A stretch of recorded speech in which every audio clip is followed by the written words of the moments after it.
record episode 12 of the Zombie Life podcast. Any questions? Frankie Hollywood just chimed in. He did. Yeah. I had that up and ready waiting. Said, would you seek out other survivors or lay low? It depends who the other survivors were, I think. Uh-huh. I mean, obviously, I think everybody would be drawn towards if it was their partner or girlfriends, I'll say. I mean, like, could you leave if your missus was if your wife was at work? Could you leave her there? You know, right? That sort of thing. If mine was like out or at work, I'd be a bit tempted to maybe go and, you know, fight for her, find him a way to hunt her down, sort of thing. So, I don't know. Yeah, it all depends on who it is. Right. But I wouldn't just go out and look for any just someone for company. Well, let's say it's a day in, okay, and you know that there's zombies crawling around outside and they're slapping their bloody arms on your windows, but they can't really see you, but they might have heard a dog bark inside or something. Yeah. How soon would it be for you to go venture out and see some? I've read a book this last year. I read this book. I can't remember the name of it. It was actually an audio book, or it's called Survived or something. But this guy, after 3 days, he went outside his house and went up on the roof, and he saw zombies walking all over the place, and decided to get a hold of somebody. And he looked at, like, he went outside every day at the same time, and he finally saw somebody sitting on top of their roof also. And so they both made homemade slingshots and shot notes back and forth to each other. And they ended up communicating like that for a couple of weeks, and they even shot cans of food back and forth towards each other to survive. And, awesome. And then they combined, after they shot stuff back and forth over a couple of weeks, they finally went out and found some fuel and were able to drive out of the town and explore even more. And to be honest, man, I think that's what I would probably end up doing. I wouldn't be able to just sit and wait. Yeah, I don't know if I wouldn't stay in all the time. I'd have to leave it for a certain amount of time. Yeah. I think after so long, you'd have to go out, wouldn't you? Yeah, I would. Just to see what's happened and, what's taken place. And you'd have to go out to get supplies and stuff like that. Yeah. So.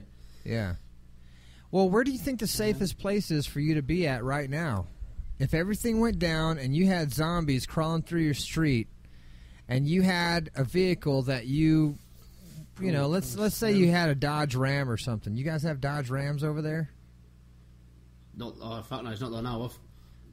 Really? What kind of trucks do you have?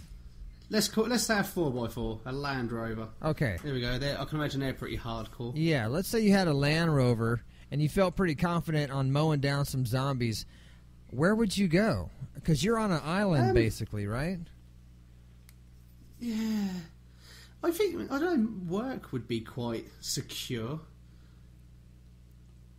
It's surrounded by big metal fences. You would go to your job then? It's quite a secure place.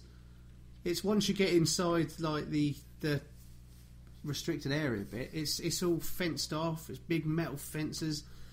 So that would be quite secure, I reckon. Getting in, but it's not really. You're right on the sea edge, and any fucker could come in. So that probably isn't. I don't know where would be the safe place, to be honest. Well, I would stay at home, but that's probably not safe. Well, your girl is going to ask you when that time comes. She's going to be like, "Okay, let's go." Yeah, I'm not all right. Follow you, and you're going to say, "Babe, we're going this way. Hail to the king." But where would you go then? Where would you go? Hail to the king. You have to be macho in times like that. You have to scoop her off her feet and take the baby and the stroller in the same arm and just run out like with a cape. Yeah, I'll get in my V for Vendetta outfit. Right. Well, you have a V for Vendetta outfit? Yeah, it's a bit crushed now. It's been in the bottom of a box for months, and then we went out. Loads of people. People have just gone fucking fanatic about dressing up for birthday parties. Every person will go, "Oh, we're going dressed out. We're going out dressed out. We're going out dressed out," and just you feel you have to buy a different outfit for every occasion. Right. So I stopped doing it. But one occasion, one of my mates said, "Come on, we'll go out for my birthday." She said, "We'll go fancy dress." So I went, "Oh yeah, all right." And so I said, what shall I wear? And she said, well, right, we'll have a theme of, like, films. Okay. So I was like, I want a kick-ass fucking, like, costume to wear. So I bought the V for Vendetta outfit. And if nobody's seen V for Vendetta, I A, recommend you watch it. It's fucking awesome. And B, he wears, like, a Guy Fawkes outfit, but he wears it in a superhero way. So he's got, like, an old-fashioned type of hat, and he's got, like, a Guy Fawkes white mask on. Right. And he has like a full-on black suit sort of thing, and then a black cape. But he has loads of daggers in his cape. So I wore that. Yeah. Well, so you get like a big black wig, a hat. That guy's face is the guy's face that Anonymous uses on YouTube. Have you seen that? Oh, is it? Yeah. No, I haven't. I haven't seen that. Oh man, you haven't watched Anonymous on YouTube? No. Oh man, dude, that's the guy that's all tied into the internet, and he can shut down the world, and so he claims. So, oh, really? Yeah, they've already made things happen. So they bust out and they say, look, if you don't make this and this and this happen, we can tap into the internet structure of the world, and we'll spill some secrets right now about the government and the conspiracy behind it. So make this happen and make this happen. And, dude, it's already made the Mexican cartel return American citizens. It's made Wall Street do certain things, and they're the real deal, man. Jesus. Oh, fantastic. Yeah, you got to read it. Or you got to watch it. Yeah, I remember you talking about it, but I've never thought about looking at it. But anyway, just quick change of conversation. Anyway, I've got a clip for that trailer if you want. Oh, The Bay. Yes, wonderful. Yeah, awesome. Right, let's play. Right, it's playing now. 911, what are you reporting? Do, Sorry, did you say Oh. you say something bad? Where is she bleeding from? It's kind of quiet. Can you turn it up? Good morning. There we go. Maryland. How's I that? am Clarence, Yeah, the perfect. host of our annual July 4th party. This is the CDC. We're in the middle of some kind of viral outbreak. It's eating their organs, intestines, liver, it goes for kidneys. There's something wrong with the water. This stuff has chemical steroid in it. Hey, we got a situation over the 911 call center, and the system's about to go down. We're just overloaded with calls. Stephanie, you're not answering your phone. I do not want you to get off that boat. I'm just trying to figure out what's going on. I know they shut down all the roads going into Clary. Now I'm flying over the water here, and there's just dead fish everywhere. That's so big, I don't think you fit in this boat. You ever see anything like that? I've never seen nothing like that. What is it? Son of a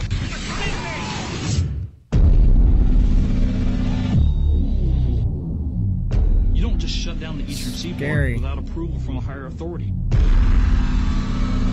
As you can see here, we have these parasites. Oh my God. Isopods eating right through the fish's tongue. There's something really wrong. Help me. It's eating them from the inside. Dispatch. There's bodies everywhere. Do you hear that? What are you doing? Don't look at me.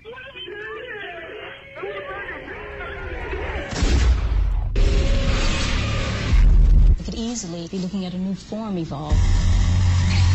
Go away. I'm going to show the Man. world what happened here. If you find this tape, just please get it out.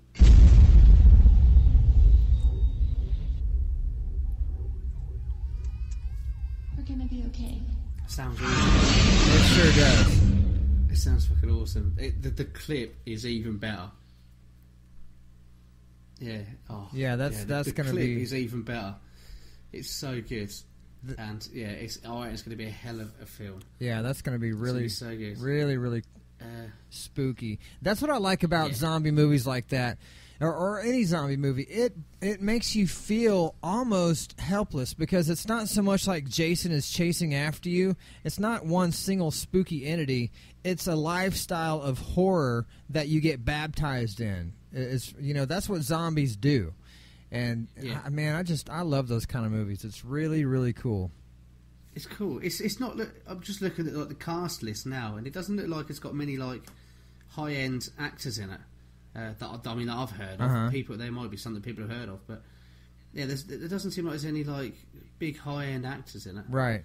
I'm sure, but I mean, but it still looks good. Has it got a release date on it? There's it just says 2012, or is it out already? There's another movie. 2nd of November 2012. Apparently, it's due out.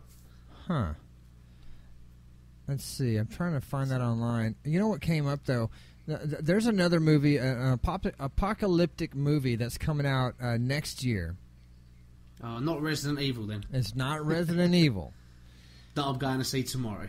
But you know what? Resident Evil pops them out like hotcakes. They might have one come out next year. Who knows? You never know. Yeah, you never know.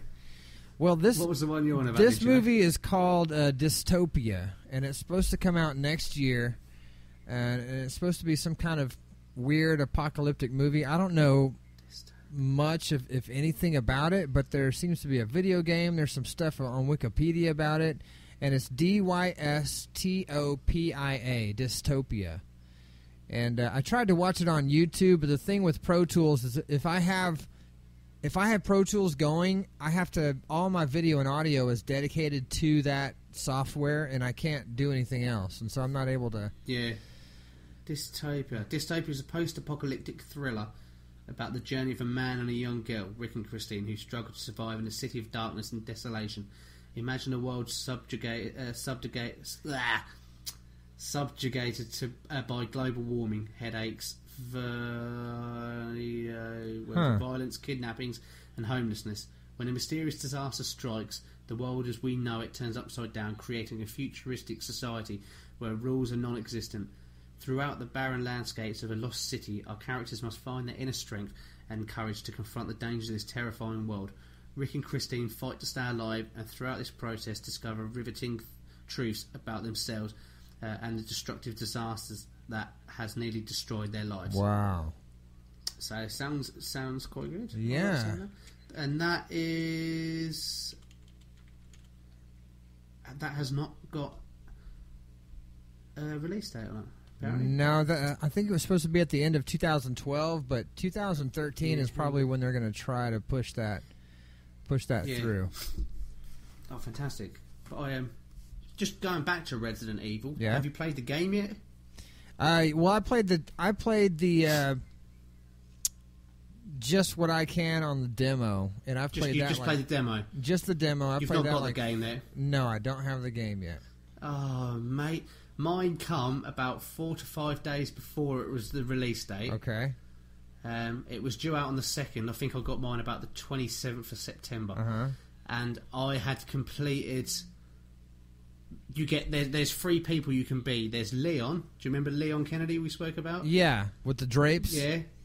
Yeah, with the curtains. Yeah. You can be Chris Redfield, who is obviously Claire Redfield's brother. Okay. And you could be... There's another character called Jake you can be. So there's 3 characters. And there's 4 levels of difficulty. You got easy. You got normal. Uh-huh. Or you got normal, easy, veteran, and professional.